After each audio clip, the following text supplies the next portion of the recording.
শেখ হাসিনার একটা ইন্টারভিউটা রয়টার্স করেছে। সেই রয়টার্স এর বরাত দিয়ে বাংলাদেশের পত্রপত্রিকাও নিউজ করেছে এবং ইন্টারন্যাশনাল বেশ আলাপ হচ্ছে। শেখ হাসিনা এর আগে বলেছিলেন তিনি দেশে ফিরতে চান, তারপর বলেছেন মাথা উঁচু করে ফিরবেন, তারপর বলেছেন এই বছরের মধ্যে ফিরবেন এবং এখন স্পষ্ট বলছেন যে তিনি ডিসেম্বরে ফিরে আদালতে আত্মসমর্পণ করবেন। আদালতে আত্মসমর্পণের কথা বলছেন তিনি কোনো গণ অভ্যুত্থান, বিপ্লব, আন্দোলন এসবের কথা বলছেন না। তার সাথে তার নেতাকর্মীদেরকেও দেশে আনার কথা বলেছেন। আমরা দেখতে পাচ্ছি এর বেশ কিছু প্রতিক্রিয়া। বিএনপির দিক থেকে ক্ষমতাসীন দল হিসেবে আনুষ্ঠানিক কোনো প্রতিক্রিয়া পাওয়া যায়নি। চিফ প্রসিকিউটর বলেছেন যে আইনগত দিক দিয়ে দেশে শেখ হাসিনার কোনো অবস্থান নাই। সাবেক প্রেস সচিব শফিকুল আলম তিনি ইন্ডিয়া সরকারকে দোষারোপ করেছেন। সাবেক উপদেষ্টা আসিফ নজরুল বিনিয়ে সেখান থেকে বলেছেন ডিসেম্বর কেন, এখনই চলে আসুন। আলটিমেটলি আমরা হেডলাইন করেছি শেখ হাসিনা আসার খবরের তোলপাড়, পর্দার আড়ালে কি ঘটছে, কি ঘটতে পারে, কোনো মিউচুয়াল আন্ডারস্ট্যান্ডিং এমন কিছু, অথবা শেখ হাসিনা কি সত্যি ঝুঁকি নিচ্ছেন কিনা। যারা শেখ হাসিনা বিরোধী শিবিরে তারা প্রশ্ন তুলছেন যে শেখ হাসিনা সত্যিকার অর্থে আসবেন না, আবার তার যারা অনুসারী তারা বলছেন আসবেন। আমাদের কাছে প্রশ্ন যে তিনি এত বড় ঝুঁকিটা কি চিন্তা করে নিচ্ছেন, শেখ হাসিনা ফিরলে আওয়ামী লীগের লাভ কি, আর শেখ হাসিনা ফিরলে এই আওয়ামী লীগ বিরোধী এই অংশটা, মানে এই যে ধরেন আসিফ মোহাম্মদ সচিব আজকে রিয়াকশন দিয়েছে যে শুভেন্দু এয়ারপোর্টে পাঠায় দেখ, বাকিটা আমরা দেখব। তো এই তারা শফিকুল আলম, আসিফ নজরুল এদের এত মাথা ব্যথা কেন? আমি সার্বিক দিক নিয়ে আপনার কাছ থেকে একটা বিশ্লেষণ আশা করছি। মেজর আখতারুজ্জামান রঞ্জন। আসসালামু আলাইকুম পুনিয়া, ধন্যবাদ আপনাকে আপনার অনুষ্ঠানে আমাকে আমন্ত্রণ জানানোর জন্য। আপনার মাধ্যমে আপনার অগ্রসরতাকে আমার সালাম জানাই, সশস্ত্র সালাম জানাই। যে যেখানে আছেন ভালো থাকবেন, সুখে থাকবেন, নিরাপদ থাকার চেষ্টা করবেন। দেখেন, এখানে বিষয়টা হচ্ছে আমি ব্যক্তিগত পর্যায়ে বলছি, আমার রাজনৈতিক পরিচয় বলছি না। শেখ হাসিনা নিজেকে রাজনীতিতে, বাংলাদেশের রাজনীতি সক্রিয় রাখতেছে এবং সক্রিয় রাখার জন্য যা করার দরকার সেই সময়ে সময়ে বিভিন্ন মাধ্যমে বক্তব্য দিয়ে যাচ্ছে। এটা নিজেকে বাংলাদেশের রাজনীতিতে এবং সে একটা অবস্থান ধরে রাখতেছে। তিনটা কারণে সে অবস্থান রাখছে। একটি কারণে তার দলের নেতা কর্মীদের মনোবল চাঙ্গা রাখার জন্য, যাতে তোমরা ঘাবড়ে যাও না, আমি এখন হারিয়ে যাইনি, আমার শক্তি এখন শেষ হয়ে যায়নি, আমি দরকার পড়লে তোমাদের সামনে এসে আমি ফাঁসির মঞ্চে দাঁড়াবো। It's a very sensitive, very emotional statement হতে পারে, হবে এবং আগামীতে এভাবেই সে বলবে যে তোমরা ঘাবড়েও না, আমি ডিসেম্বরে কেন, দরকার বলে এরপরে হয়তো স্টেটমেন্ট আসবে, আমি যে কোনো সময় চলে আসতে পারি। কারণ এটা তার কর্মীদের মনোবল বৃদ্ধি করার জন্য। আর যে ইমোশনাল স্টেটমেন্ট সে দিবে সেটা হচ্ছে যে আমি বাংলাদেশের জন্য কি করেছি না আমি জানি না, আমি ফাঁসির কাছে ঝুলবো, আমি বাংলাদেশে আসবো, আমার ফাঁসি হয় হোক। এখন আপনি কি বলবেন? আপনি কি আগের মতো রাস্তায় তাকে এয়ারপোর্টে পিটায় মারতে পারবেন? এই মারার সুযোগ আছে? ধরেন যদি সে এয়ারপোর্টে চলে আসে, অনেকে বলছে যে এয়ারপোর্টে আসলে সেই সুযোগ কি আছে? এখন তো বাংলাদেশের সাংবিধানিক সরকার আছে, এখন তো অরাজক অবস্থা নাই, বা বিপ্লবোত্তর অবস্থা নাই, বা অভ্যুত্থানের অবস্থা নাই। এখন তো অভ্যুত্থান তার ন্যাচারাল ডেট হয়ে গেছে, অভ্যুত্থানের ন্যাচারাল ডেট হয়ে গেছে। তার সময় সাময়িক 12ই ফেব্রুয়ারিতে যে জিনিসটা হয়েছে, 5ই অগস্টের যে বিপ্লব বলি, অভ্যুত্থান বলি, তার স্বাভাবিক ন্যাচারাল পরিসমাপ্তি ঘটে গেছে 12ই ফেব্রুয়ারি 2026 সালে। আমরা যে 5ই আগস্টে যে উত্থান দেখেছিলাম, যে অভ্যুত্থান দেখেছিলাম, যে বিপ্লব আসছিল, সেই বিপ্লবটা সঙ্গত ছিল বা বিপ্লবী গঠন করতে পারি নাই, আমরা দীর্ঘায়িত করতে পারি নাই, অভ্যুত্থান থেকে দীর্ঘায়িত করতে পারি না। এটা আমাদের ব্যর্থতা। আমরা যারা নিজেকে ক্লেম করে অভ্যুত্থানের পক্ষের লোক, আমরা বিপ্লবের লোক, আমাদের ব্যর্থতা, যার ফলে 12ই ফেব্রুয়ারি একটা ন্যাচারাল পরিসমাপ্তি হয়ে গেছে। অর্থাৎ নতুন একটি সরকার আসছে, সাংবিধানিক ভাবে সেই সরকার।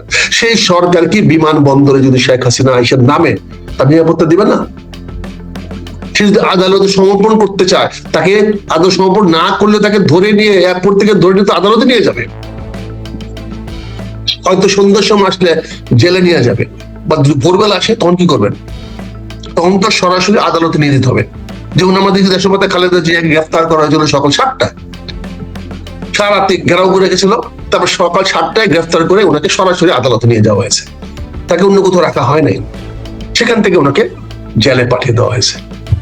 এখনো শেখ হাসিনা যদি বিমানবন্দরে এসে উপস্থিত হয়, তাহলে সরকার কি করবে? সরকারের কাছে কি বিকল্প আছে? সরকার কি কোনো বাহিনীকে, কোনো অরাজক শক্তিকে এয়ারপোর্টে পাঠিয়ে দিবে ওখানে অরাজকতা করার জন্য? ওই দিন কি আছে? ওই অবস্থা কি আছে? ফলে শেখ হাসিনা তার কর্মীদের, তার অনুসারীদের মনোবল চাঙ্গা রাখার জন্য এই কথাটা বলে যাচ্ছে। দ্বিতীয়ত যে কারণটা সে চাচ্ছে সেটা হচ্ছে বাংলাদেশের রাজনীতির চাপ সৃষ্টি করা। বাংলাদেশের রাজনীতিতে সে যে একটা ফ্যাক্টর, সে যে এখনো বাংলাদেশের রাজনীতির নিয়ন্ত্রণের মধ্যে আছে, নিয়ন্ত্রণ করতে পারে, বাংলাদেশের রাজনীতির ব্যারোমিটার ভারত আপ ডাউন করাইতে পারে, এটা তার এই বিভিন্ন বক্তব্যের মাধ্যমে প্রচারিত হচ্ছে। তুমি দেখো তো 3-4 দিনে শেখ হাসিনা শেখ হাসিনা শেখ হাসিনা সবাই তোলপাড় করছে। এমন একটা পর্যায়ে গেছে যে সরকার আজকে বাধ্য হয়েছে সকল মিডিয়াকে বলতে যে শেখ হাসিনার বক্তব্য প্রচার করা আইনত নিষিদ্ধ। এবং আমরা এখন যে শেখ হাসিনার কথা বলছি এটাও কিন্তু আমরা ডিজিটাল আইনে পড়ে যাবো, কারণ আইনত নিষিদ্ধ করা হয়েছে।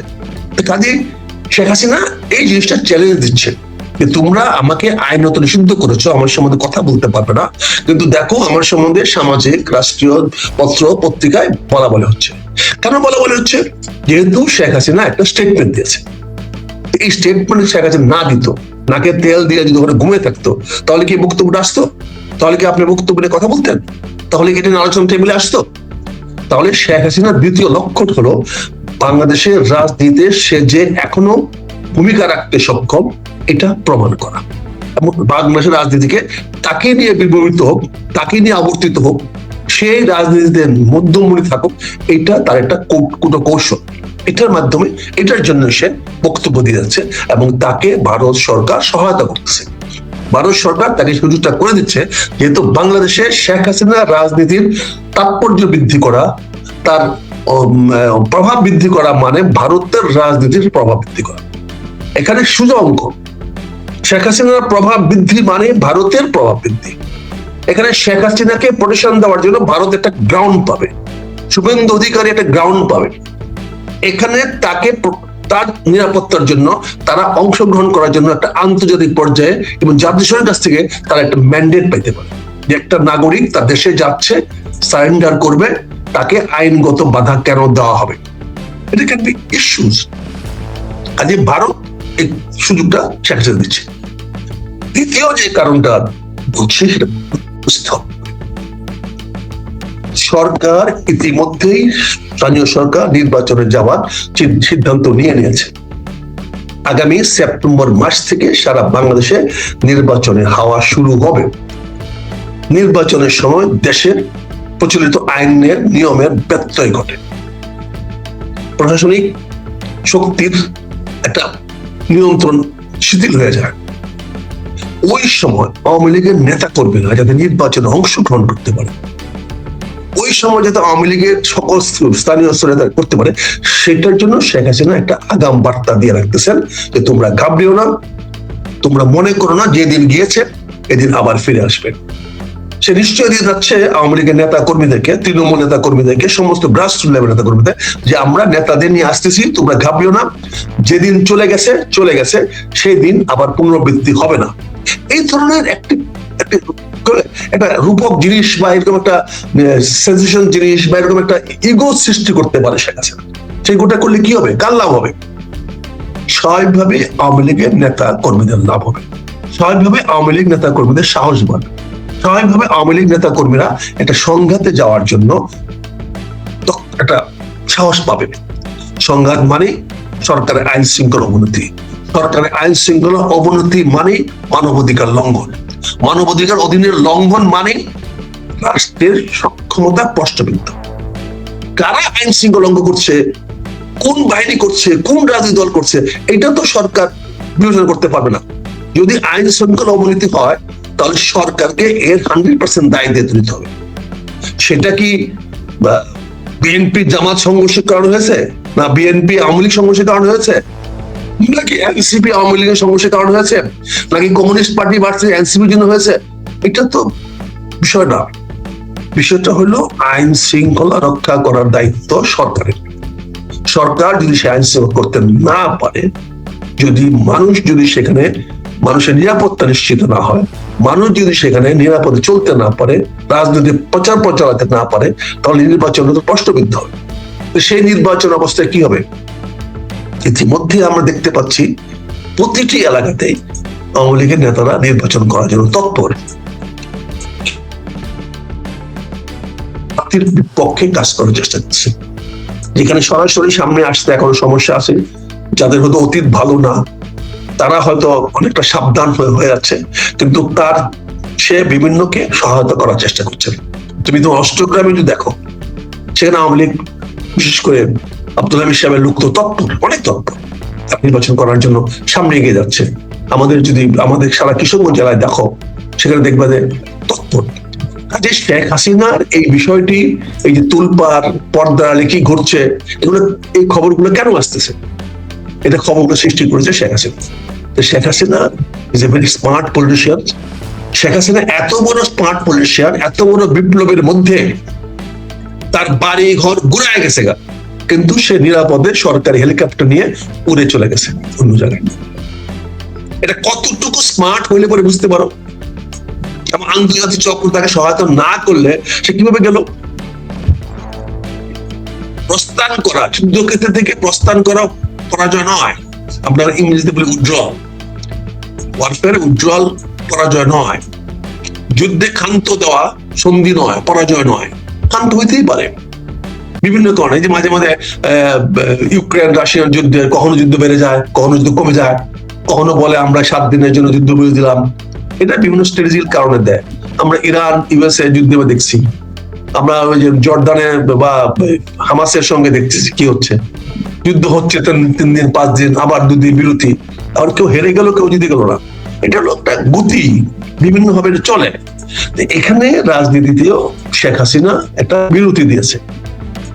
সে সরকারি হেলিকপ্টার নিয়ে বহাল তবিয়তে ফ্লাই করে দিল্লি চলে গেছে, এবং দিল্লিতে আল্লাহর মতে ভালোই আছে এবং কথাবার্তা করছে।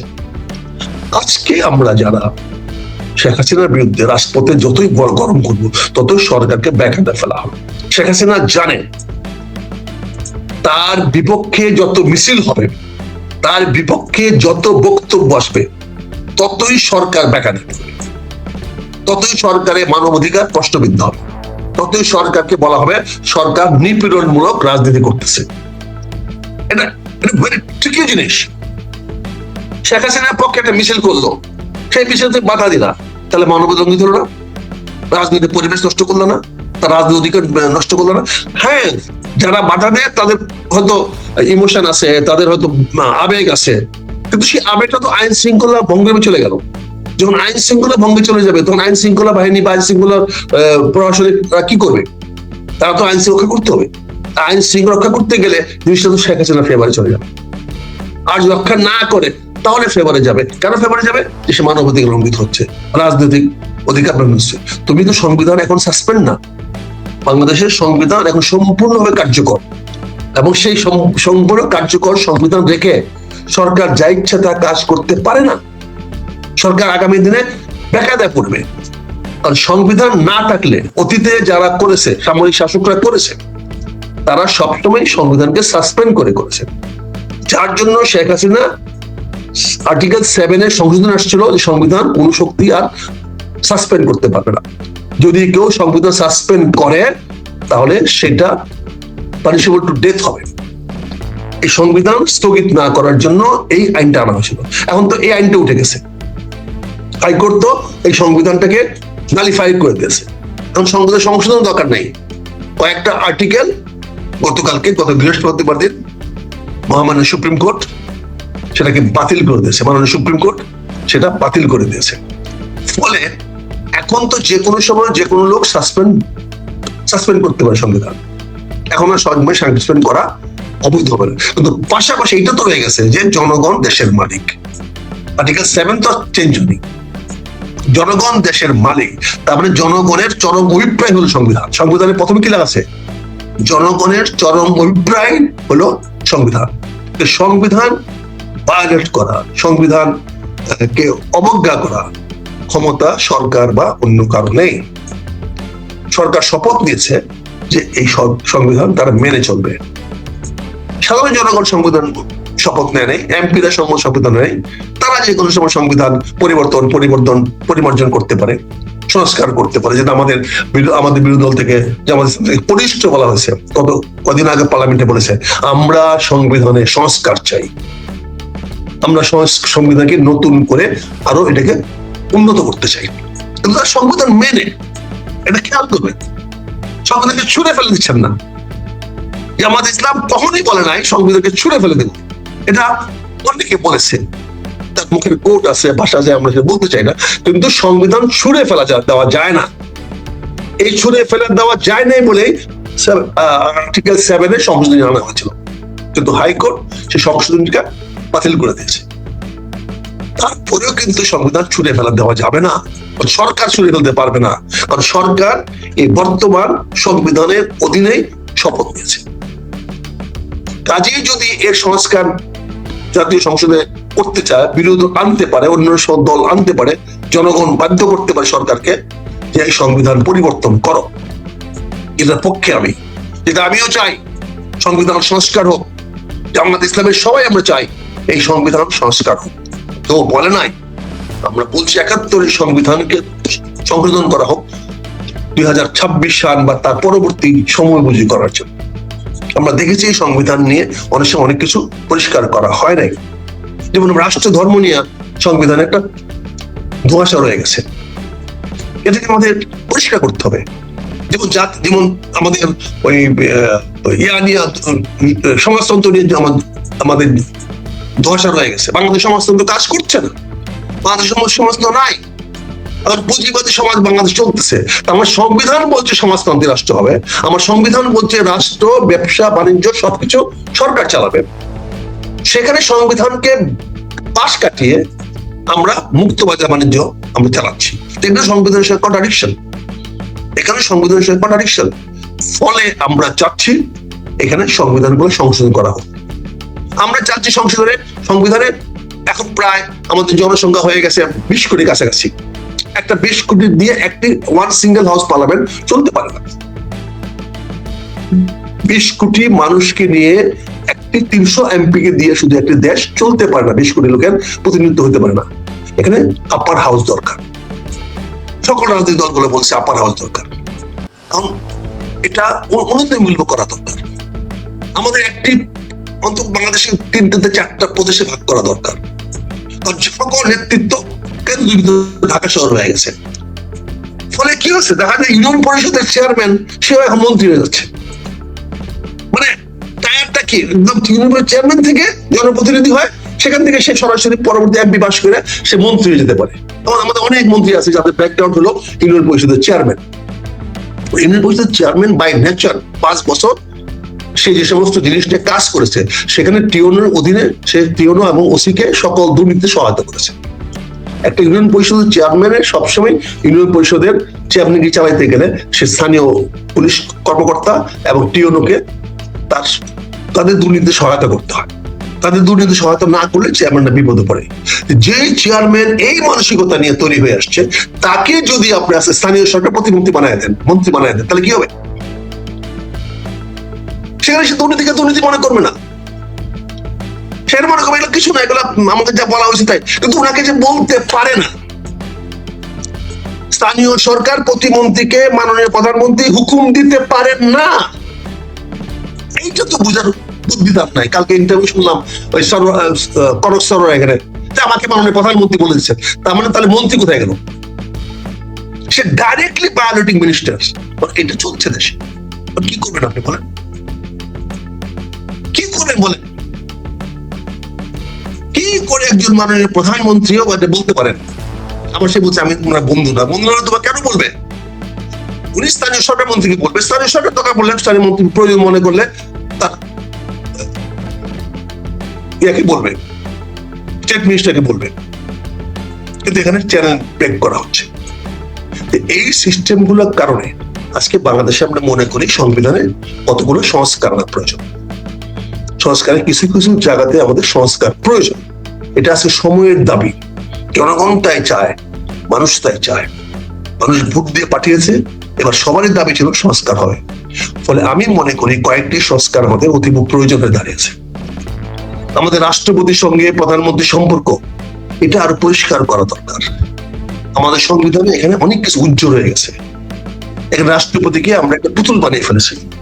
রাষ্ট্রপতির কিছুটা ক্ষমতা দেওয়া দরকার, কিছুটা ক্ষমতা করা দরকার, কারণ এখানে ব্যালেন্স অফ পাওয়ারটা হচ্ছে না, একমুখী হয়ে যাচ্ছে। ব্যালেন্স অফ পাওয়ার এক জায়গায় চলে যাচ্ছে। আজকে আমরা দেখতেছি প্রধানমন্ত্রীর প্রোটোকল বলতে তৈরি হয়ে যাচ্ছে, পৃথিবীর কোন দেশে প্রধানমন্ত্রী আলাদা কোনো প্রোটোকল নাই। প্রধানমন্ত্রী is a minister and he is the first among the equals. কাজে এখানে তো প্রধানমন্ত্রীর প্রোটোকল হবে না, প্রধানমন্ত্রীর দপ্তর হবে না, কিন্তু আমাদের প্র্যাকটিস করতেছে। সংবিধানে নাই, সংবিধানের স্পিরিটের সঙ্গে যায় না। আমার সংবিধান সেটা পরিবর্তন দরকার। হ্যাঁ, আই ডোন্ট মাইন্ড আপনি প্রাইম মিনিস্টারকে, প্রাইম দপ্তর আপনি সংবিধান নিয়ে আসেন, আপনি নিয়ে আসেন এসএসএফ যেমন আইন করে নিয়ে আসছেন, সেটা তো সাংবিধানিক না। আর্টিকেল 62 অনুযায়ী army cannot be done like this, cannot go behind the political people, he cannot work. Arm forces রাজনৈতিক নেতৃত্বের পাহারা দিতে পারে না, রাষ্ট্রপতি রাজনৈতিক নেতৃত্ব না। প্রেসিডেন্ট সিস্টেম অফ গভর্নমেন্ট হইলেও রাষ্ট্রপতি সুপ্রিম কমান্ডার হয়। কাজে এইগুলো অ্যানোমালিস সংবিধানে আছে, এইগুলো আমাদের সংশোধন করা দরকার। তারপরে স্থানীয় সরকারের কাঠামো সম্বন্ধে আমাদের অনেক অ্যাম্বিগুইটি আছে। স্থানীয় সরকার ফান্ডিং কে করবে, স্থানীয় সরকার সুপারভিশন কে করবে, স্থানীয় সরকার অ্যাক্টিভিটিস কে মনিটর করবে, স্থানীয় সরকারের সঙ্গে সংশ্লিষ্ট সে সম্পর্কটা কি হবে, তারা কেমনে ইন্টারফাংশনালি কাজ করবে। এখন একজন সংসদ সদস্য অ্যালটমেন্ট নিয়ে যাবে, ব্রিজের টাকা দিবে, রাস্তার টাকা দিবে, স্কুল বানিয়ে দিবে, কলেজ বানিয়ে দিবে, আর সবাই হরিলুট করে খাবে, এটা তো হতে পারে না। MP has the right to check and verify and monitor, কারণ এই টাকাটা সেন্ট্রাল গভর্নমেন্ট থেকে যাচ্ছে, আমার ফেডারেল গভর্নমেন্ট, এটা স্থানীয় সরকারের বাজেট না। স্থানীয় সরকারের কথা বললে হবে না, স্থানীয় সরকার তার নিজস্ব বাজেটে চলতে হবে। স্থানীয় সরকারের কাজে যদি সংসদ সদস্য হস্তক্ষেপ করতে না পারে, মনিটর করতে না পারে, চেক করতে না পারে, তাহলে স্থানীয় সরকারকে তার নিজস্ব ফান্ডে চলতে হবে, সে নিজস্ব তহবিল সংগ্রহ করতে হবে। তার এই জিনিসগুলোকে আমাদের ব্যালেন্স করতে হবে। কথায় কথা আমার সুশীল সমাজ বলে এমপি এলাকায় কি কাজ। আরে ভাই, এমপি এই যে বাজেটটা পাস করলো, টাকাগুলো তো এমপিরা পাস করেছে, এমপিরা সংসদ সদস্যরা টাকাগুলো তার গ্রামে নিয়ে যাবে, ইউনিয়ন উন্নয়ন দিবে, উপজেলা উন্নয়নে দিবে, ব্রিজ, কালভার্ট, হাইওয়ে, রাস্তা ঘাট, স্কুল, কলেজ, মাদ্রাসা বানাবে। টাকাটা তো সরকারের, জনগণ দিছে এমপির মাধ্যমে, এমপি বলে দিয়েছে তাই বাজেটটা হয়েছে। সেই টাকার সুপারভিশন কে করবে? অবশ্যই এমপি করবে। কাজে আমাদের সংবিধানে এরকম একটা কানেক্টিভিটি বা এরকম একটা রিলেশনশিপ ডেভেলপ করতে হবে স্থানীয় সরকারের সঙ্গে, নাহলে ক্ল্যাশ হচ্ছে, বিতর্ক হচ্ছে। এখন দেখা যাচ্ছে সকল চেয়ারম্যানরা সরকারি দলে হতে চায়, কারণ জানি সরকারি দলের সদস্য হইতে পারলে, চেয়ারম্যান হইতে পারলে আয় ব্যয় বাড়বে, বরাদ্দ বাড়বে, পারবে। এটা এক ধরনের কলোনিয়ালিজম, এক ধরনের চাপ সৃষ্টি করে, প্রভাব সৃষ্টি করে, বা তাকে দাসে পরিণত করা। ইউনিয়ন পরিষদের চেয়ারম্যানদেরকে আমরা দাসে পরিণত করে ফেলতেছি। তারা একটা ইলেক্টেড হয়ে আসে, টাকা পয়সা খরচ করে, অনেক মেহনত করে, অনেক আশা ভরসা করে পাশ করে, তারপর দেখা যায় তারা টিওনোর বারান্দায় ঘুরতে হয়, ওসির বারান্দায় ঘুরতে হয়, তাকে কেউ জিজ্ঞাসা করে না, তার সামনে থেকে লোক ধরে নিয়ে যায়, সে কিছু বলতে পারে না, তার এলাকায় প্রজেক্ট হয় না, পাশের এলাকায় ডাবল প্রজেক্ট হচ্ছে। এই জিনিসগুলো তো আমাদেরকে একটা সাংবিধানিক ভাবে একটা প্রোটেকশন দরকার। কাজেই সংবিধানের সংস্কার এখন প্রয়োজন হয়ে দাঁড়িয়েছে, সমস্ত সংস্কারগুলো করতে হবে। করার জন্য পার্লামেন্ট হলো রাইট টাইম, রাইট প্লেস। কারণ বাজেট চলে গেছে, আগামী 60 দিনের মধ্যে আবার সংসদ বসার কথা। 60 দিন কেন, 15 দিন, আরো 50 দিন পরে করে, 40 দিনের মধ্যে বসে যান। আপনাদের কি কাজ? বসেন, বসে সংবিধান রচনা করেন, নতুন করে সংবিধানকে সংস্কার করেন, কোথায় কোথায় সংস্কার আনতে হবে বসেন, এমপি সাহেব দায়িত্ব দেন, একটা সংসদীয় সংস্কার কমিটি করে দেন, করে কোথায় কোথায় কোথায় কোথায় করা থেকে অনেক বিজ্ঞ লোকের আছেন। তাহলে আইনজ্ঞ হলে হবে না, আইনের লোক হলে হবে না, এমন লোককে দেন যারা জনগণের ভাষা বোঝে, যারা জনগণের অভিপ্রায় বুঝে, যারা জনগণ কি চায়, জনগণের আকাঙ্ক্ষা কি সেটা বুঝে। এখন লয়ার হইলে তো বুঝে না, লয়ার মানে তো আর লবিস্টার হলে হবে না। Implication of law and foundation of law is not same. লকে প্রয়োগ করা এক মানসিকতা, ল তৈরি করা আরেক মানসিকতা। যে ল প্রয়োগ করে সে তো লয়ের মানসিকতা না, ল তৈরি করা মানসিকতা না। ফলে ল যারা তৈরি করবে তারা হবে সমাজবিদ, তারা হবে দার্শনিক, তারা হবে সমাজ সচেতন ব্যক্তি। যারা সমাজের প্রতি দায়িত্বশীল থাকবে তারাই আইন প্রণয়নে সহায়তা করবে, তারাই আইন প্রণয়নের নীতিমালা দিবে। কিন্তু এখন কি হচ্ছে, যে উকিল মামলা লড়বে সে উকিল আইন তৈরি করে নিয়ে আসতেছে, তার মামলা সুবিধা হয়। এটা তো কন্ট্রাডিক্টরি, এটা কনফ্লিক্ট অফ ইন্টারেস্ট, এটা হইতে পারে না। কাজে আমি মনে করি এই সকল বিষয় মিলে আমাদের একটা সাংবিধানিক সংস্কার প্রয়োজন। সংবিধানে বিভিন্ন জায়গায় পরিবর্তন দরকার, সেগুলো করা দরকার। শেখ হাসিনা আমাদেরকে আজকে এই দিকে না গিয়ে, সংশোধনের দিকে না গিয়ে, দেশের উন্নয়ন কাঠামোতে না গিয়ে আপনি কি করছেন? শেখ হাসিনা নিয়ে আলোচনা করছেন। দিস ইজ হার অ্যাচিভমেন্ট, এটা তার অর্জন। জাতি এত কিছু ফেলে রেখে, চট্টগ্রামে বন্যায় দিনের পর দিন পরীক্ষা বন্ধ হয়ে যাচ্ছে, মানুষের দুর্গতি বাড়তেছে। আজকে দেখলাম ত্রাণ মন্ত্রী বলছেন অনেক জায়গায় ত্রাণ পৌঁছে নাই। বাহ, ত্রাণ মন্ত্রী বলছে অনেক জায়গায় ত্রাণ পৌঁছে নাই। What a statement! তার কি অধিকার আছে কথাটা বলা? অনেক জায়গায় ত্রাণ পৌঁছে নাই। হেলিকপ্টার নাই, সেনাবাহিনী হেলিকপ্টার নাই, সিভিল হেলিকপ্টার নাই, কেন ত্রাণ পৌঁছতে পারলো না? কেন হেলিকপ্টার পৌঁছে দেওয়া গেল না? বাংলাদেশে এই ওয়েদার হেলিকপ্টার চলার মতো, এই বৃষ্টিতে হেলিকপ্টার চলার মতো ক্যাপাবিলিটি আমাদের নাই। আমাদের বিমান বাহিনীর সেই ক্ষমতা নাই ফ্লাই করার। এই বৃষ্টির মধ্যে চলার মতো সক্ষমতা আমাদের নাই। আমাদের ইঞ্জিনিয়ার ব্যাটালিয়ন কি পল্টুন নাই? স্রোতের এগেস্টে কাজ করার মতো কি আমাদের ইঞ্জিনিয়ার ব্যাটালিয়নদের ক্ষমতা নাই? আমাদের ইঞ্জিনিয়ার ব্যাটালিয়ন গুলো কেন আছে আর্মিতে? তাহলে একটা ত্রাণমন্ত্রী বক্তৃতা দিচ্ছে টেলিভিশনের সামনে, অনেক জায়গায় ত্রাণ পৌঁছতে পারে নাই, যেন সে এখনো বিরোধী দলের নেতা, সাধারণ লোক সে। আরে বেটা, তোমার দায়িত্ব তো পৌঁছে দেওয়া, আর তুই পৌঁছতে পারো নাই, এটা আবার ক্যালক্যাল করে বলতেছ। কতটুকু নির্লজ্জ হলে পরে এটা বলা যায়? বলেন, কি পরিমাণ হলে বলা যায়? কালকে দেখলাম কনক স্যার আরেকজন ইন্টারভিউ নিয়েছে এক মন্ত্রীকে, বলছে আপনার ছেলে কেন ক্রিকেট বোর্ডের এগুলো পদত্যাগ করছে। আরে এতটুকু বোধন নাই, পদত্যাগ করা মানে তুমি মোরালি হ্যাভ ডিফিটেড। তোমার ছেলে যে কাজটা করলো, সেই কাজটা পদত্যাগ করলো, তার মানে তোমার মোরাল ডিফিট হয়েছে। মোরাল অ্যাপ্টিটিউড যেখানে যার নাই, যার মোরাল ডিফিট হয়, তাকে মন্ত্রী থাকার যোগ্য থাকে? কারণ আমার তো প্রথমে লেখা আছে যে মানসিকভাবে ভারসাম্য পূর্ণ হইতে হবে। সেটা মানসিক ভারসাম্য না, কারণ তার ছেলের জন্য কোন কাজটা বৈধ সেটা আগে বুঝে নাই, যতক্ষণ মতো জনগণ এটা নিয়ে না করছে। তারপরে সে উল্টা প্রশ্ন করছে, তা আমাদের ছেলে মেয়েরা কি কিছু করে খাবে না? আর কিছু করে খাওয়া আর রাষ্ট্রীয় অনুষ্ঠানে আসে এক জিনিস। তোমার ছেলে ব্যবসাবাজি করো, চাকরিবাজি করো, অসুবিধা নাই, সরকারের কাছে আসবে কেন? কোন যোগ্যতায় আসবে তুমি? এত বড় স্পোর্টসম্যান হয়ে গেছে। কাজে এই জিনিসগুলো, যে সমস্ত মন্ত্রীদের মধ্যে ফিলিংস নাই, সবচেয়ে বড় দুর্ভাগ্য দেখেন। বললে তো আজকে 5 দিন ধরে সারা চট্টগ্রাম, বান্দরবন, রাঙ্গামাটি, খাগড়াছড়ি জেলা ডুবে হই হয়ে গেছে। তুমি কি একটা ইমার্জেন্সি মিটিং চট্টগ্রামে দেখেছো? পুরা সমন্বয় করার জন্য কোন একটা টপ লেভেলের কোন সভা হয়েছে? কেউ কি গিয়েছে? বাংলাদেশের পাওয়ারফুল কোন মিনিস্টার কি গিয়েছেন? চট্টগ্রামের মন্ত্রীরা, কক্সবাজারের মন্ত্রীরা কি গিয়েছেন সৌরজীবী তদন্ত করার জন্য? আমি মাননীয় প্রধানমন্ত্রীটা বাদ দিয়ে দিলাম, আশা করেছিলাম মাননীয় প্রধানমন্ত্রী সাহেব যাবেন। এটা খুব জেনুইন ছিল। মাননীয় প্রধানমন্ত্রী সাহেব 2 দিন আগেই চট্টগ্রামে গিয়ে এই বিষয়ে একটা কোঅর্ডিনেশন মিটিং করে আসা করলে ভালো হইতো।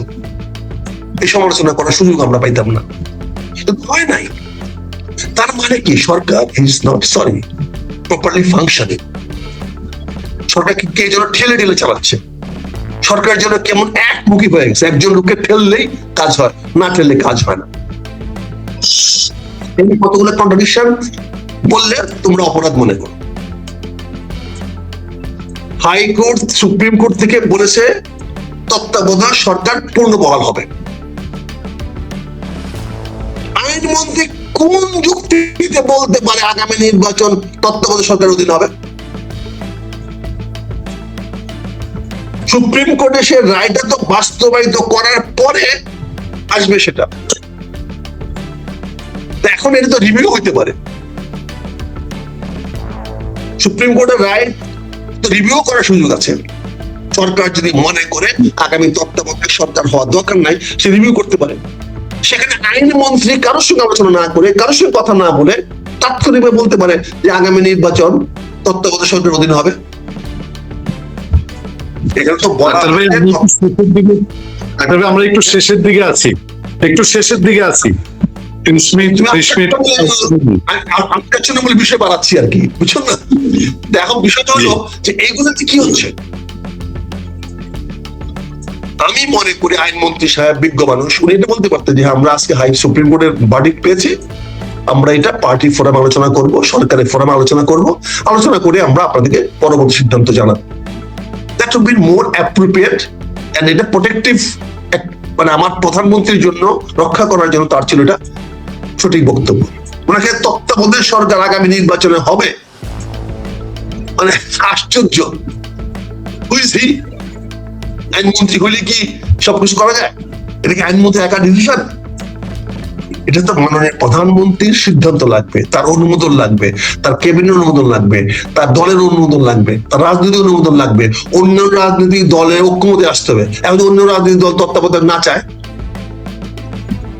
কাজে এই যে তাতে আমি কি বলতে চাচ্ছি যে সরকার কেন যেন ফাংশনাল হচ্ছে না, বক্তব্য সেটা। সরকার যেন কোথায় তার মন্ত্রী থেকে প্রপারলি ফাংশন করাতে পারতেছে না।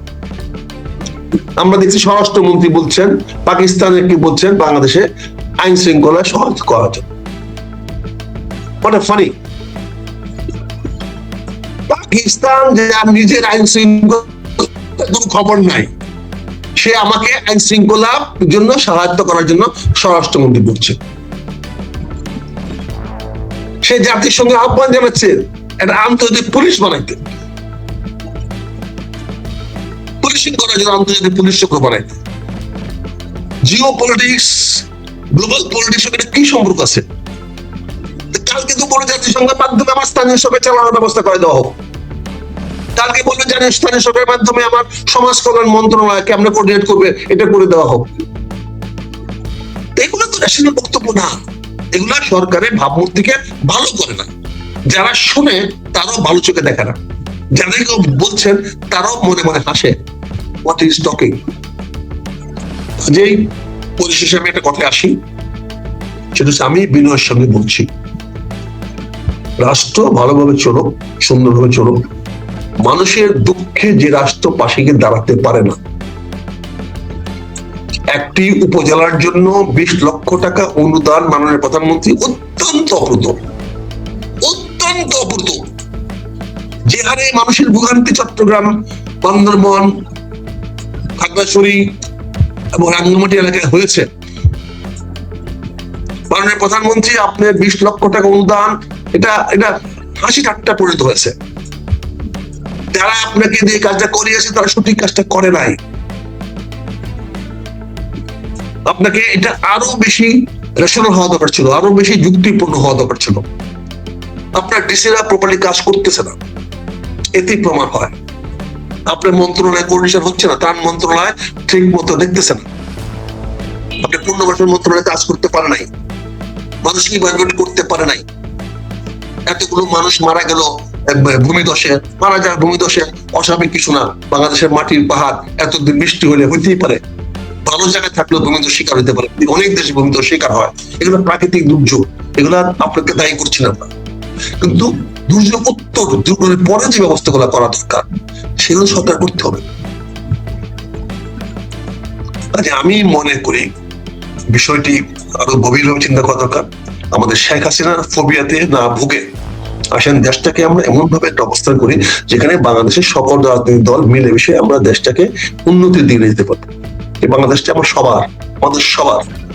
আমরা এমন কোন উস্কানিমূলক বক্তব্য দিব না, আজকে যেখানে আমেরিকানরা যেগুলো বলতেছে এগুলো থেকে আমরা টান দিব না। আমেরিকান আমাদের ভালো বন্ধু, আমেরিকান সেই বন্ধুত্বের সুযোগ আমরা নিব, তবে আমাদের ক্ষতি করে নয়। আমরা আবারও বলছি, আমরা আমেরিকান গম নিয়ে আসবো, কিন্তু টন প্রতি $300 বেশি দাম দিয়ে নয়।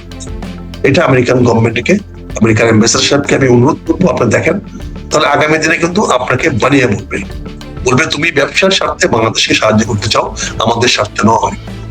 কাজে বিষয়গুলো দরকার, চিন্তা করা দরকার। আমরা ব্যক্তিগতভাবে চাই বাংলাদেশের সঙ্গে আমেরিকার ভালো সম্পর্ক হোক, কারণ আমাদের সবচেয়ে এক্সপোর্ট আর্নিং সোর্স হলো আমেরিকা। আমরা আমেরিকাকে সঙ্গে আমরা আপোষ করে কাজ করতে চাই, তবে বলে আমরা স্যাক্রিফাইস করতে চাই, কিন্তু আমরা out of this both country benefit চাই। তিনি ক্লিয়ার করে বলেছেন তিনি দেশে ফিরছেন। কিভাবে ফিরছেন? নিজের দেশে ফিরবেন আইনগতভাবে তার মামলাগুলো মোকাবেলা করার জন্য, তার নেতাকর্মীদের উপরে যে নির্যাতন, অত্যাচার, নিপীড়ন চলছে তাদের প্রতিরোধ করার জন্যে। কারণ আপনারা জানেন যে জুলাই মাসে 2024 সালে যে সন্ত্রাসী এবং জঙ্গি আন্দোলন শুরু হয়, সেই সন্ত্রাসী এবং জঙ্গি আন্দোলনের ফলে প্রধানমন্ত্রী শেখ হাসিনা ভারতে গিয়ে আশ্রয় নিয়েছিলেন প্রাণ রক্ষার জন্য।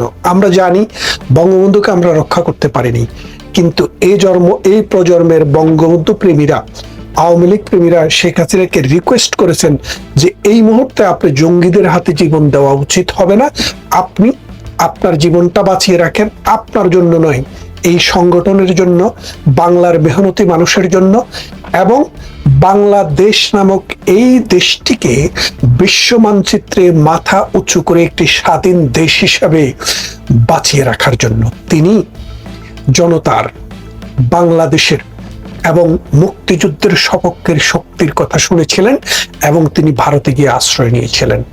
তিনি যদি সেদিন ভারতে গিয়ে আশ্রয় না নিতেন, জঙ্গিদের হাতে তাকে জীবন দিতে হতো। বঙ্গবন্ধু অনেক বড় নেতা ছিলেন, একটা দেশ উপহার দিয়েছেন, জীবনের বেশিরভাগ সময় জেলখানায় থেকে এই জাতি দেশের জন্য কাজ করেছেন। সেই বঙ্গবন্ধুকে এই জঙ্গিরা, এই স্বাধীনতা বিরোধী শক্তি 1975 সালের 15ই আগস্ট হত্যা করেছিল। সেই জন্য প্রধানমন্ত্রী শেখ হাসিনাকে তার শুভাকাঙ্ক্ষী, যারা মুক্তিযুদ্ধে বিশ্বাস করে, যারা বাঙালি সংস্কৃতিতে বিশ্বাস করে, বাংলাদেশের সার্বভৌমত্বে বিশ্বাস করে, যারা প্রতিবেশীর সাথে সুসম্পর্কে বিশ্বাস করে, যারা অসাম্প্রদায়িক চেতনায় বিশ্বাস করে, তারা প্রধানমন্ত্রীকে পরামর্শ দিয়েছিলেন, আপনি এই দেশ, এই জাতি, এই সমাজ, এই রাষ্ট্র, এই মানুষের জন্য আপনাকে আরো কিছুদিন সার্ভ করতে হবে। সুতরাং এইভাবে জঙ্গিদের হাতে জীবন দেওয়া ঠিক হবে না। তখন তিনি ভারতে গিয়েছেন। এখন দেখেন, সাম্প্রতিক সময়ে আমরা দেখছি বাংলাদেশে একদলীয় একটি শাসন ব্যবস্থা। জামাত এবং বিএনপি, এটা কিন্তু দুইটা আলাদা দল না। কারণ জামাতের জন্ম হয়েছে বিএনপির ঘরে, অর্থাৎ বিএনপি আইন করে জামাতকে জন্ম দিয়েছে বাংলাদেশে 1972 সালের সংবিধানকে পরিবর্তন করে, এবং পরবর্তীতে গোলাম আজমকে এদেশে নিয়ে আসা এবং জামাতে ইসলামীকে সামাজিকভাবে প্রতিষ্ঠার কাজটি করেছেন এই বিএনপি। সুতরাং আপনারা সংসদের বাইরে যত রকমের হাক ডাক, যত রকমের বুলি শোনেন, এগুলো হচ্ছে লোক দেখানো নাটক। মূলত তারা একটাই, এই একটি দল বাংলাদেশকে আমেরিকার হাতে তুলে দিয়েছে এবং এর বিনিময়ে তারা ক্ষমতায় এসছে। এর বিনিময়ে প্রধানমন্ত্রী শেখ হাসিনার সরকারকে জঙ্গি আক্রমণ করে পরাজিত করেছে। সুতরাং এই যে বাংলাদেশ নামক একটি রাষ্ট্র, এই রাষ্ট্রে এখন আইন নেই, বিচার নেই, শাসনও নেই, আছে শুধু সন্ত্রাস, চাঁদাবাজ, মানুষের অন্ডকোষের মধ্যে ছাপা দিয়ে মানুষের কাছ থেকে তার সম্পদ লিখে নিচ্ছে। ঢাকা শহরে আপনি দেখবেন যে আপনাকে বললো হকার উচ্ছেদ করবে বলে বাড়িঘরগুলা ভেঙে দিল। এরপরে এখন এই পলিথিন দিয়ে, ডাকনা দিয়ে দিয়ে এখানে হকার চলছে। ঠিক এরকম একটা পরিস্থিতিতে প্রত্যেকটা থানায়, প্রত্যেকটা ওয়ার্ডে, প্রত্যেকটা ইউনিয়নে বাংলাদেশ আওয়ামী লীগের অসংখ্য নেতা কর্মী মামলায়, হামলায়, নির্যাতনের শিকার। এমত অবস্থায় প্রধানমন্ত্রী শেখ হাসিনা ঘোষণা দিয়েছেন যে আমার এই নেতা কর্মীকে, আমার এই অসাম্প্রদায়িক চেতনার মানুষকে, এই মুক্তিযুদ্ধের সপক্ষের মানুষকে, এই বাংলার মেহনতি মানুষকে রক্ষা করতে হলে বিদেশি প্রভুদের অবস্থান এই দেশে শক্তিশালী করতে না দিতে হলে যে শক্তি তৈরি করা দরকার, সেই শক্তিকে নেতৃত্ব দিতে প্রধানমন্ত্রী শেখ হাসিনা বাংলাদেশে ফিরছেন। আপনারা অনেকেরই ধারণা তার একটা মৃত্যুদণ্ডের রায় হয়েছে, তিনি কি ফিরবেন? বঙ্গবন্ধুর কিন্তু একাধিকবার মৃত্যুদণ্ডের রায় হয়েছে, কিন্তু বঙ্গবন্ধু এই দেশেই ছিলেন। যখন বঙ্গবন্ধুকে একাধিকবার মৃত্যুদণ্ড দিয়েও পাকিস্তানিরা পারেনি, তখন স্বাধীনতা এসছে। পরবর্তীতে এই পাকিস্তানপন্থীদের, এই মৌলবাদী চক্রের হোতারাই এবং আমেরিকার সহযোগিতায় বঙ্গবন্ধুকে হত্যা করেছেন। এখন প্রধানমন্ত্রী ঘোষণা দিয়েছেন, শেখ হাসিনা ঘোষণা দিয়েছেন তিনি আসবেন। আপনাদের অনেকের মনে সংশয় থাকতে পারে, কিন্তু সংশয়টা থাকার কোনো কারণ নেই। কেন কারণ নেই আপনাকে বলি। 1971 সালে স্বাধীনতার পর মাত্র 3 বছর পরেই বঙ্গবন্ধুকে হত্যা করা হয়। 74, 75, 4 বছর পরে বঙ্গবন্ধুকে হত্যা করা হয়। বঙ্গবন্ধুকে হত্যা করার পর প্রধানমন্ত্রী শেখ হাসিনা প্রথমে ছিলেন জার্মানি, সেখান থেকে বহু দেশ ঘুরে ইন্ডিয়ায়। তিনি ইন্ডিয়ায় থাকা অবস্থায় বহুবার জিয়াউর রহমান সরকারের কাছে একটি পাসপোর্টের জন্য আবেদন করেছেন। কেন পাসপোর্ট চেয়েছেন? উনি বলেছেন যে আমি অন্তত আমার বাবার কবরটা জিয়ারত করতে যেতে চাই, আমি আমার বাবার ফেলে আসা বাড়িটি দেখতে যেতে চাই। কিন্তু উনার পাসপোর্ট নবায়ন করা হয় নাই, যার জন্য তিনি 1975 সাল থেকে 1981 সালের 17 মে পর্যন্ত এক্সাইলে ছিলেন। এবং পরবর্তীতে যখনই উনাকে পাসপোর্ট দেওয়া হয়েছে তখনই তিনি কিন্তু বাংলার মাটিতে পদার্পণ করেন একজন নেতা হিসেবে। ঠিক সেই রকম একটা পরিস্থিতিতে তিনি যখন দেশে ফিরেছেন, এবার তিনি দেশে না ফেরার কোনো কারণ আমি দেখি না। সেই সময় আওয়ামী লীগ সংগঠিত ছিল না, আওয়ামী লীগের হাতে কোনো মিডিয়া ছিল না, আওয়ামী লীগের কর্মীরা সোশ্যাল মিডিয়া ব্যবহার করতে পারেনি। আজকে কিন্তু আওয়ামী লীগের কোটি কোটি কর্মী শুধু বাংলাদেশে নয়, সমগ্র বিশ্ব থেকে এই অন্যায়, অত্যাচার, নির্যাতন, নিপীড়ন, সাম্প্রদায়িক শক্তির বিরুদ্ধে সোচ্চার কণ্ঠ তারা কথা বলছে, তারা দিক নির্দেশনা দিচ্ছে, তারা মানুষের মনে আশা জাগাচ্ছে। সুতরাং এখন আমরা বাংলাদেশ থেকে বিচ্ছিন্ন নয়, আমরা বাংলাদেশের সাথে কানেক্টেড।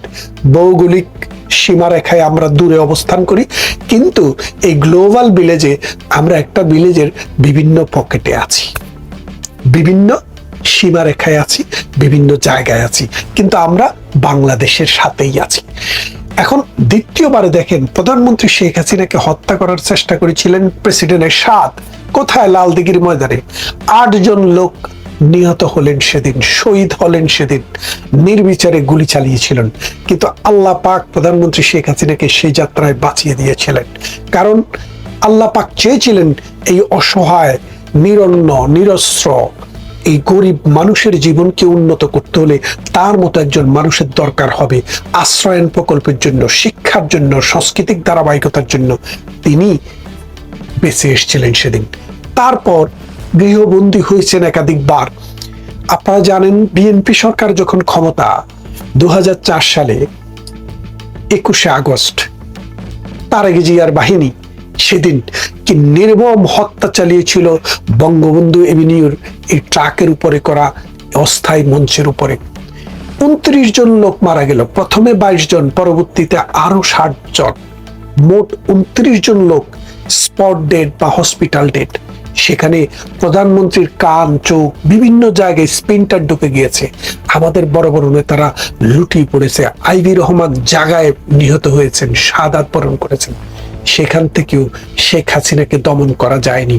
শেখ হাসিনা আবার আপনাদের কাছে ফিরে এসছে এবং আপনাদের কাতারে দাঁড়িয়ে আপনাদের অধিকারের সংগ্রামে তিনি একাত্মতা প্রকাশ করে এই দেশকে ডিজিটালাইজ করেছেন, পদ্মা সেতু করেছেন, ঢাকার যানজট শেষ করার জন্য তিনি মেট্রো রেল করেছেন, চট্টগ্রামের কর্ণফুলী টানেল করেছেন, কক্সবাজারের সাথে কানেক্টিভিটি করার জন্য রেল লাইন স্থাপন করেছেন, রূপপুর পারমাণবিক বিদ্যুৎ করেছেন পায়রা বিদ্যুৎ কেন্দ্র, বাংলাদেশকে খাদ্যে স্বয়ংসম্পন্ন করেছেন এবং জ্বালানিতে, বিশেষ করে ইলেকট্রিসিটিতেও আমরা উদ্বৃত্ত করেছিলেন তিনি।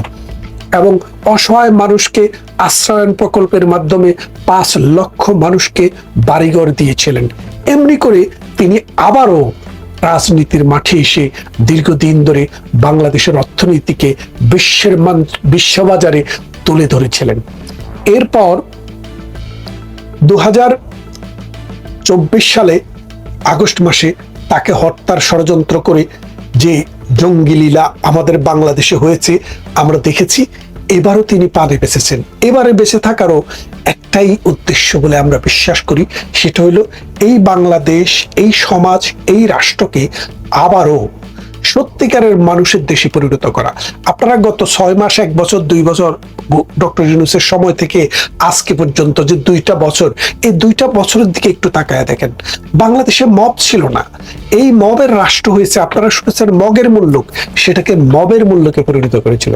সেই মবের মুল্লুক আবার মানুষের মুল্লুক করতে হলে মানুষ লাগবে, অমানুষ দিয়ে হবে না। বাংলার বুকে 10টা কষ্ট ধরা পড়েছে কাদের মাধ্যমে আমরা দেখেছি। সেই 10টা কষ্ট আর আসবে না। বাংলাদেশে অনুপ চেটিয়া, পরেশ বড়ুয়া এসেছিল কখন? বাংলাদেশ মরুভূমি হতে ছিল, তখন এই মরুভূমি অবস্থা থেকে বাংলাদেশে গঙ্গায় পানি প্রবাহিত কে করেছিলেন? প্রধানমন্ত্রী শেখ হাসিনা। পার্বত্য চট্টগ্রাম চলে গিয়েছিল ভিন্ন হয়ে, বিচ্ছিন্ন হয়ে। পৃথিবীর মানুষ তো দূরের কথা, আমরাও যেতে পারতাম না। পরবর্তীতে প্রধানমন্ত্রী শেখ হাসিনা ক্ষমতায় আসার পর সেই চুক্তিটি করে আমাদেরকে, আপনাদেরকে নিজেদের ভূমিতে বিচরণ করার সুযোগ দিয়েছে, স্বাধীন দেশকে আবার পুনরায় স্বাধীন করেছে। স্বাধীন করেছে বলতে পার্বত্য চট্টগ্রাম অঞ্চলটা আমাদের আপনাদের জন্য স্বাধীনতা করে খুলে দিয়েছে। তারপরে আপনারা যদি দেখেন আমাদের যে সীমান্ত চুক্তি, এই সীমান্ত চুক্তি ভারতের সাথে করে তিনি এই দুই দেশের সীমান্ত সমস্যার সমাধান করেছে। আহারে, এই ছোট দেশ, এই দেশের 1,31,000 সমুদ্র সীমা বার্মার দখলে ছিল। আরবিট্রেশনের মাধ্যমে ডিপ্লোম্যাটিক চ্যানেলে তাদেরকে রাজি করিয়ে আরবিট্রেশন করে সেই 1,31,000 ভূমি বাংলাদেশের ভূখণ্ডের সাথে এক করে দিয়েছে। এইটাই ওনার জন্য কাল হয়েছে। আর আমেরিকা সেই সব জায়গার দখল নেওয়ার জন্য এখন ঘুরপাক করছে। বাংলাদেশের রাজনীতির নামে কুলাঙ্গার যারা, তাদেরকে খুদকুড়া দিয়ে বাংলাদেশের স্বাধীনতাটাকে কিনে নিচ্ছে। সেই রকম একটা অবস্থায় এখন প্রধানমন্ত্রী শেখ হাসিনা ছাড়া এই বাংলাদেশকে আবার লাইনে নিয়ে আসা, আবার অর্থনীতির ধারায় নিয়ে আসা, আবার সাংস্কৃতিক ধারায় নিয়ে আসা, আবার শত শত বছরের যে ঐতিহ্য, সেই ঐতিহ্য পুনরুত্থানের ধারায় নিয়ে আসা একমাত্র সম্ভব জননেত্রী শেখ হাসিনার পক্ষে।